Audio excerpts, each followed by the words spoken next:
Je suis Baïdebne Joël Tchoké, c'est mon nom. Je suis communicateur de développement et conseiller de jeunesse et d'animation.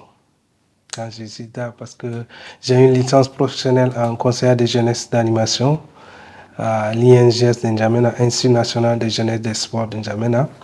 Et après, j'ai obtenu un diplôme de master en communication pour le développement à l'Institut de formation aux techniques de communication, IFTIC de Niger, précisément à Niamey. C'est le titre du roman que je viens d'éditer à la maison d'édition Toumaï. Le roman tourne autour des questions de violences basées sur le genre, mais de manière un peu plus profonde. Le roman commence d'abord à tracer ou à présenter des différentes formes de violence dont les femmes ou les filles font face, mais aussi le roman démontre la capacité de résilience que nos mamans, nos sœurs, nos épouses font face pour la vie quotidienne.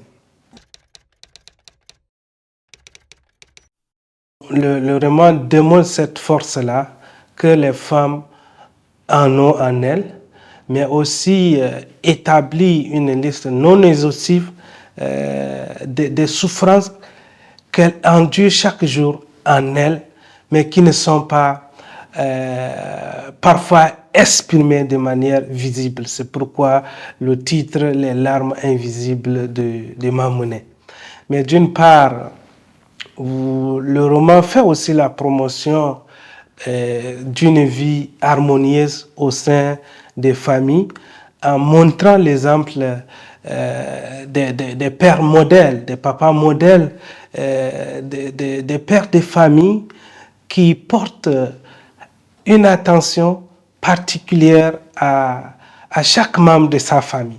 Ce qui fait que on rencontre une famille où nous avons raconté le papa, le main engaged dans le jargon humanitaire, l'homme engagé qui s'occupe bien de sa famille et du coup la famille a une vie, si on peut l'appeler, c'est le demi-paradis parce que vivre en paix dans une famille, la famille où tout le monde se sent appartenir justement à la famille, tout le monde se sent à l'aise, tout le monde peut jouir comment dire, tout le monde se sent vraiment actif à participer au développement socio-économique de la famille. Ok, ma motivation, ça vient de plusieurs sources. D'abord, dès mon enfance, je suis trop rattaché à ma maman. D'abord, il faut le dire, Mamouné, c'est le nom de ma maman. Je suis rattaché à ma maman et j'aimais lui porter l'aide quotidiennement. Déjà, moi, je suis grandi dans un village et ma maman se préoccupait de nous et il faut se lever tôt. Vous savez, dans le monde rural, il faut se lever tôt pour aller au champ, pour trouver de quoi s'occuper de sa famille. Et dans ce sens-là, j'ai libéré un temps de ma maman d'aller un peu tôt au champ.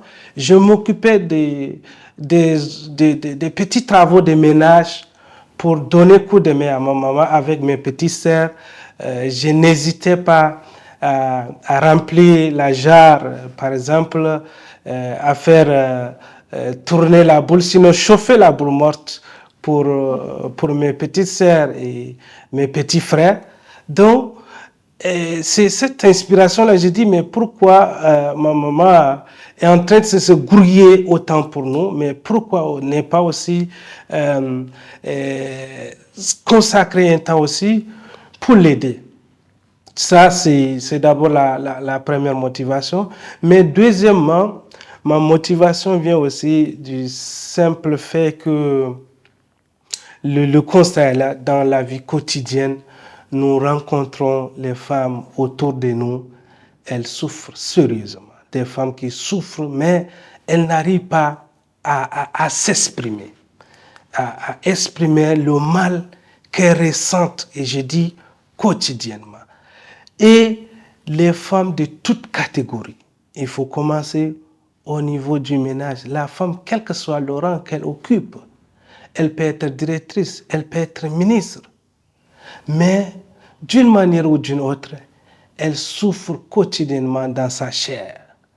Je me suis dit, pourquoi ne pas, si c'était moi à la place de ces femmes, que ferais-je?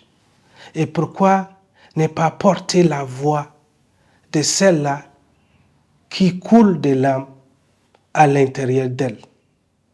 C'est cette motivation. Deuxièmement, et troisième, autant pour moi, parce que je n'ai pas mentionné dans ma présentation, il faut dire aussi que je suis un humanitaire. Je travaille déjà presque 8 ans dans le monde humanitaire.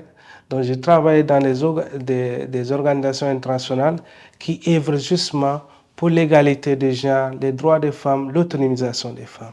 Et d'ailleurs, c'est cette profession-là qui m'a donné vraiment le courage et j'ai compris réellement, en cherchant un monde égalité, ce n'est pas donner une place de domination à une femme, mais plutôt aider les femmes ou les jeunes filles à contribuer au développement de notre société.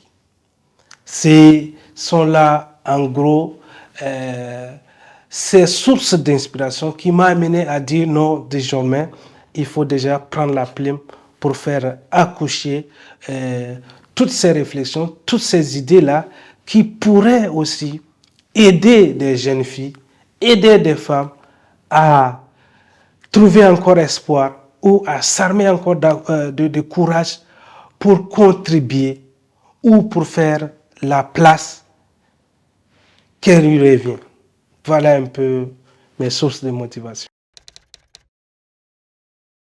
Toute écriture, surtout quand il s'agit aussi d'un sujet sensible, parce que beaucoup de gens pensent que parler des questions des femmes ou encore des violences basées sur les genres, c'est aller à l'encontre de nos traditions. Et quand je partage parfois les sujets, voilà le thème de mon livre, beaucoup ne sont pas prêts à m'accompagner dans ce sens. Parce qu'ils trouvent que c'est un sujet sensible qu'il ne faut pas aborder. Parce que dans le roman, vous allez trouver que j'ai abordé aussi la question de la gestion de l'héritage après le décès, par exemple, d'un mari. Comment la femme dans nos sociétés, surtout dans plusieurs cultures ou encore traditions tchadiennes, quand le mari est décédé, on laisse la femme. Parfois, on les dépouille de tout pour la laisser mais vide. Donc, les gens trouvent qu'aborder ces sujets-là, qui sont parfois extrêmement sensibles pour eux, il ne faut pas toucher. Mais aussi, j'ai rencontré des personnes qui m'ont encouragé à aller de l'avant sur ces projets-là. Et il y a certains qui ont accepté aussi de partager, il faut le dire, leurs témoignages où j'ai repris sous l'anonymat dans cette œuvre-là. Ce sont là, en gros, des difficultés majeures rencontrées, mais cela ne m'a pas empêché d'aller jusqu'au bout parce que c'est un sujet qui me tient à cœur. Et je me suis dit que en gardant silence sur ça ou en abandonnant ce sujet, et de toute façon, ça peut être demain, même si ce n'est pas maintenant, ça peut être demain le cas de ta sœur, de ton épouse, de ta maman, dont il faut être engagé dès maintenant pour contribuer à éliminer toute forme de violence à l'égard des femmes et des filles, sinon contribuer au maximum à la réduction de ces cas. Après avoir participé aux différents programmes des ONG axés sur le leadership et la participation politique des femmes, Mamoune a réfléchi à son propre potentiel et décida de s'engager dans le leadership. Convaincue qu'elle sera meilleure leader que certaines personnes qu'elle a vues se présenter aux élections locales, elle a commencé par convaincre son mari de l'autoriser à participer aux élections locales. Puis partagea ses convictions avec ses amis et ses proches. Ceux-ci l'ont encouragé à y participer. Les gens sont allés voir directement Marasakit, il faut le dire, c'est le mari de Mamoune, pour lui demander de permettre à sa femme d'être leur représentante en tant que conseillère.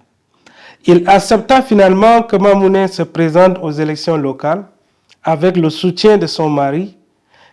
Elle s'est présentée aux élections qu'elle a remportées face à 5 concurrents, devenant ainsi conseillère municipale. Le mari de Mamoune est alors devenu un homme modèle dans la société.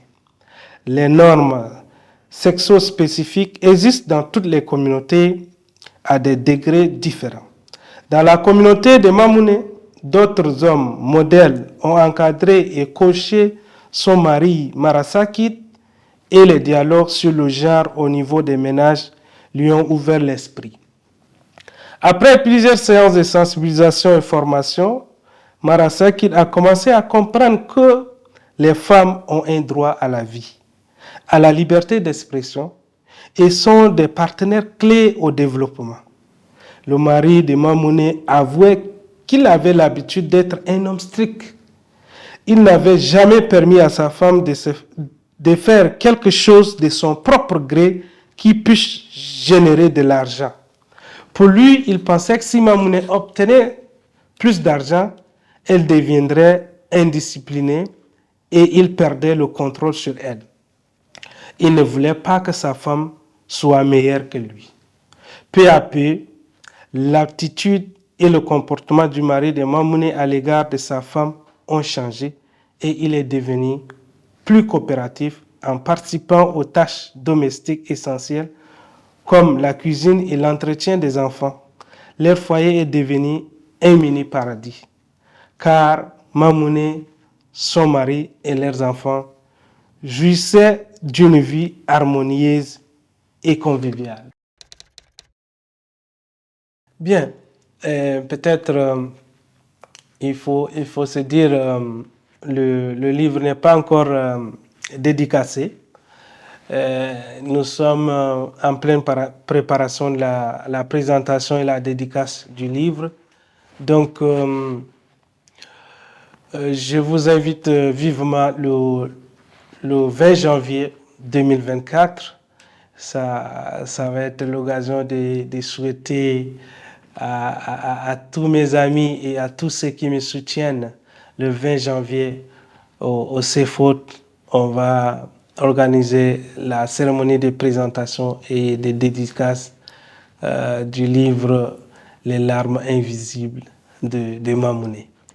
Donc, d'ailleurs, toute équipe, sinon le groupe Chat Info, est cordialement invitée. Mais permettez-moi au moins de dire de vive voix toutes mes félicitations à l'équipe de Chat Info qui se bat jour et nuit. Parce que tout le monde connaît un peu l'histoire de ces médias un peu ici au Tchad. En peu d'années, vous êtes en train de vous battre comme Mamoune. Vous êtes en train de sortir la tête de l'eau. Donc, de vive voix, toutes mes félicitations et plein de courage. En résumé, vous n'êtes que des Mamounais qui sont réunis au sein de Tchad.